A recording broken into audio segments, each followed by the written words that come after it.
어느 한 집 주인이 포도원을 만들었어요. 산 울타리를 두르고 거기에 집자는 틀을 만들고 망대를 지었다는 거예요. 이스라엘에는 포도원이 많다고 했었는데요.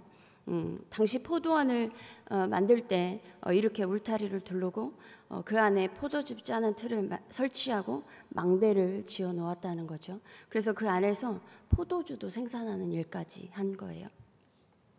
근데 이제 마태복음 20장에 나오는 그 포도원 품꾼들, 그 일꾼들의 비유에서는 주인이 직접 포도원을 가꿔요. 그래서 일꾼들을 고용을 하죠. 근데 오늘 본문의 비유는 주인이 포도원을 만들어 놓고 농부들에게 세를 주고 타국에 갔다는 거예요. 1세기 팔레스타인에서는요, 로마 통치 아래에서 소수의 사람들만이 이 많은 토지를 소유하고 있었어요. 이들은 토지를 소작인들에게 맡겨 농사를 짓게 하고요, 수확할 때 이제 그 소출에 대한 소작료를 받은 거죠. 그리고 주인들 대부분은요, 자신들이 소유하고 있는 이 토지에서 멀리 떨어진 도시에서 사는 사람들이 많았다고 합니다. 그리고 또 무엇보다 이때 로마의 식민지잖아요. 이렇게 되면서 유대인들 가운데에서 이 땅을 빼앗기고 소작농으로 전락한 농민들이 많았던 거예요. 그래서 지주에 대한 소작인들의 불평이 이제 높아지면서 오늘 비유처럼 그 소작료를 거부하는 사태도 일어났 경우가 있었다고 합니다.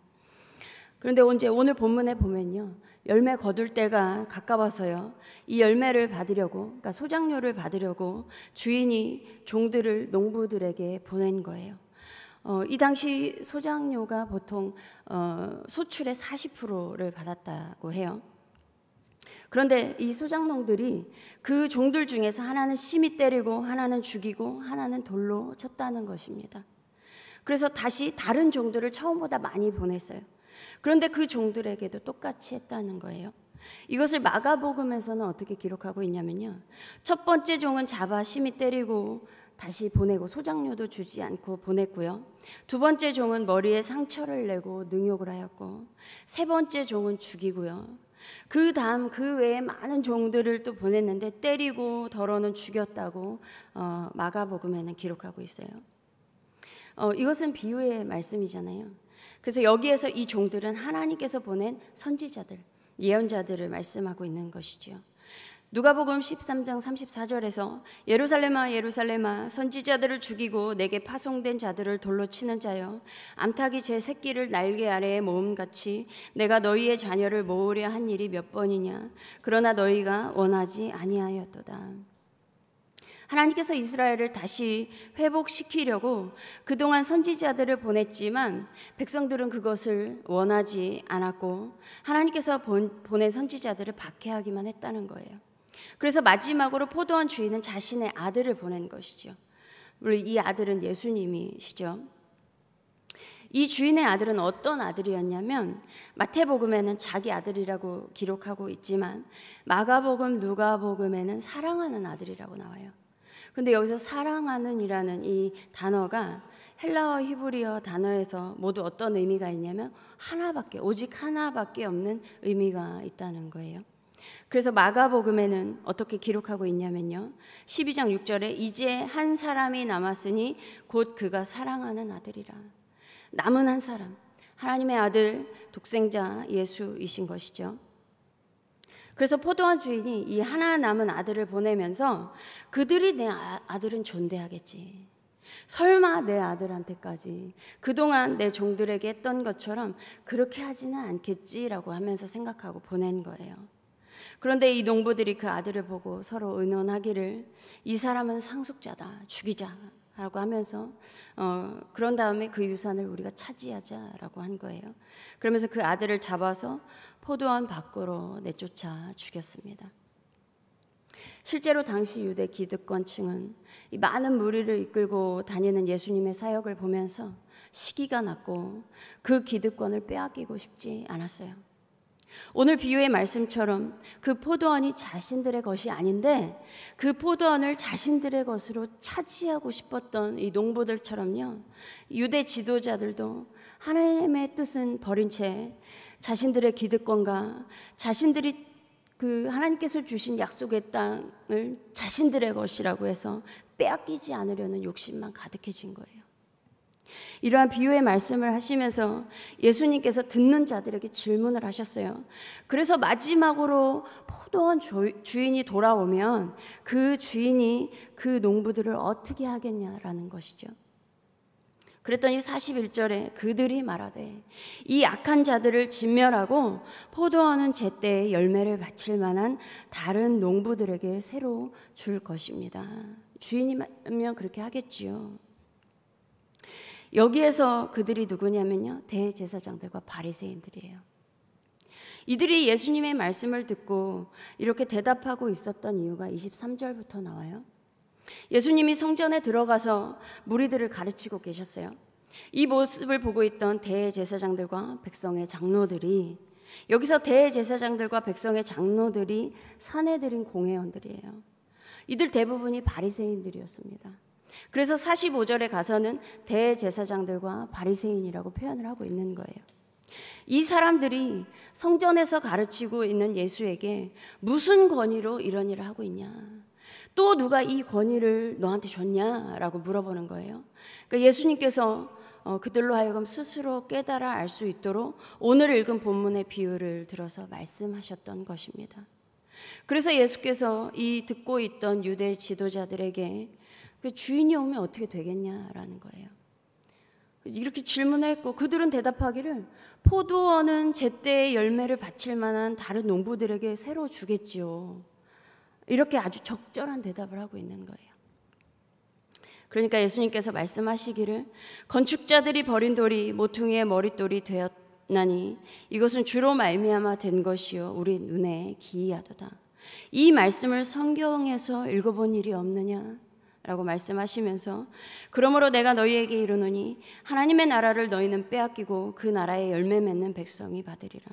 이 돌 위에 떨어지는 자는 깨지겠고 이 돌이 사람 위에 떨어지면 그를 가루로 만들어 흩으리라. 마지막에 이렇게 직접적으로 대제사장들과 바리새인들에게 하나님의 나라가 너희에게는 빼앗길 거라고 말씀하고 있는 거예요. 그런데 포도원 이야기가 나오다가 갑자기 돌에 대해서 나오는 것일까요? 이것은 예수님의 부활을 말씀하고자 한 거예요. 예수님은 다른 곳에서도요, 자신에 대하여 십자가의 죽음을 말씀하실 때 더불어 부활에 대해서도 항상 같이 언급을 하셨어요. 여기서 말씀하신 것도 마찬가지로 이 건축자들이 버린 돌이 모퉁이의 머릿돌이 되었다는 것은 유대인들에 의해 예수님이 버림을 받고 십자가에 죽으시지만 하나님께서 다시 살리신다는 것을 의미하고 있습니다. 이러한 예수님은 부서지지 않는 돌이라는 거예요. 그래서 이 돌 위에 떨어진 자가 깨진다는 것이죠. 또 반대로 돌이 사람 위에 떨어지면 그를 가루로 만들어 흩어버린다는 것입니다. 그러나 이 모퉁이 돌은 절대 깨지지 않고 그대로 남아 있다는 거예요. 그런데 예수님께서 왜 돌로 비유를 하셨냐면 유대인들에게 있어서 돌은 승리의 상징이었기 때문입니다. 이때 당시에도 돌에 대해서 가르칠 때 승리의 상징으로 가르쳤다고 하는 거예요. 그래서 오늘 비유에서도 승리의 상징으로 말씀을 하고 계신 거예요. 예수께서 버려지고 죽임을 당할지라도 하나님은 그것을 능히 바꾸셔서 승리하게 하실 수 있다는 것을 말씀하고 있는 것입니다. 뿐만 아니라 예수 안에 있는 우리의 삶도 마찬가지라는 거예요.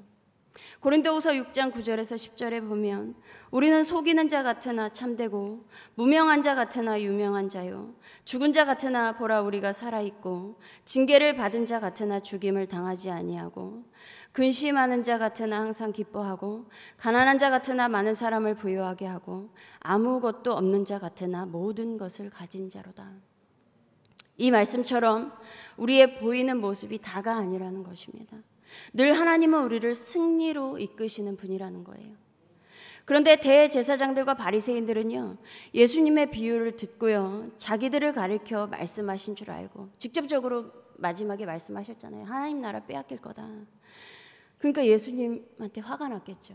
그래서 잡고자 한 거예요. 그런데 예수님의 가르침을 받고 있는 거기에 있는 무리들, 많은 무리들이 예수님을 그 당시에 선지자로 알고 있었기 때문에 그 무리들이 무서워서 예수님을 잡지 못했다는 것입니다. 이렇게 예수님을 대적하며 예수님 칠 기회만 노리던 사람들은 마지막 때에 어떻게 되겠느냐라는 것이죠. 그런데 예수 그리스도를 영접한 사람은요, 요한복음 16장 33절, 세상에서는 너희가 환난을 당하나 담대하라, 내가 세상을 이기었노라. 요한일서 5장 4절, 무릇 하나님께로부터 난 자마다 세상을 이기느니라. 세상을 이기는 승리는 이것이니 우리의 믿음이니라. 그러므로 우리 역시 세상을 이기신 예수 그리스도를 믿음으로 말미암아 승리하는 삶이 될 것입니다. 그래서 마지막 때에 주인이 오셔도 두렵지 않은 것이죠. 그러므로 우리 주 예수 그리스도로 말미암아 우리에게 승리를 주시는 하나님께 감사하는 우리 모두가 되기를 소망합니다. 기도하겠습니다. 하나님 감사합니다. 우리에게 믿음 주셔서 그 믿음으로 승리하게 하시니 감사합니다. 의인은 7번 넘어질지라도 다시 일어섬을 하나님, 주 하나님 우리 다시 일어서게 하시고 믿음으로 승리하게 하시며 하나님을 영화롭게 하는 일에 쓰임받게 하여 주시옵소서. 감사드리며 우리 주 예수 그리스도의 이름으로 기도드립니다. 아멘.